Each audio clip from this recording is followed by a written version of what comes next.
kulanti wacan oo wanaagsan daawadayaal ku soo dhawaada channelkeena xigashada wararka.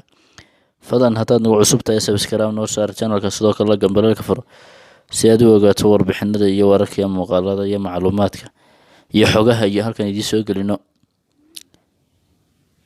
Madaxweynaha Somaliland Muuse Biixi Cabdi oo ka cadhooday hadal uu wariye Cabdirasaaq Catoosh waa wariyaha BBC ee bartiisa Facebook ku soo qoray.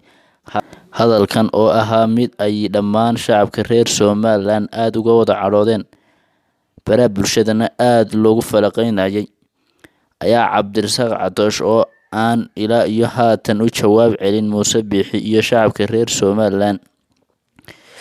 Wariye Cabdirasaaq Catoosh hadalka uu soo dhigay bartiisa Facebook waxay u qornayd sidan: madaxweynaha maamulka Somaliland Muuse Biixi Cabdi iyo safiirka dalka Ingiriiska u qaabilsan Soomaaliya Ambassador Fender ayaa kulan ku yeeshay Hargeysa.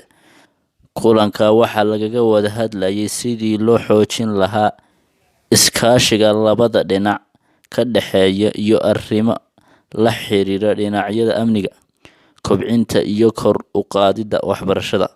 Hadalkiisa ayaa sida uu ku soo qoray bartiisa Facebook.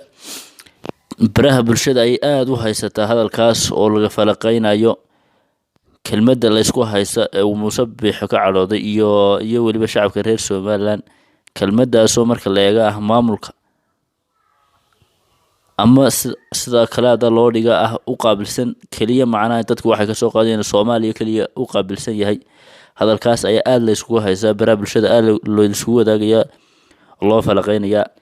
dhinaciisa Catoosh ayaan weli warbixin ka soo gudbin hadalka uu Facebook soo qoray ee dadkuna aad uga cadhoodeen iyo waliba madaxweynaha Somaliland ee wixii wax ka soo kordha aba jawaabha tamba waxyaabo kala haadana bartan ayaan uga wadaagi doontaan. si aanay ku dhaafin channelka subscribe noo saar sidoo kale gambalka furo si ay ku soo gaaraan warbixinada iyo wararka aan halkan idin soo gelino. waanaad ku mahadsantahay la socoshada wararka iyo warbixinada iyo macluumaadkan halkan idin soo gelinayno. isku soo noqod wanaagsan.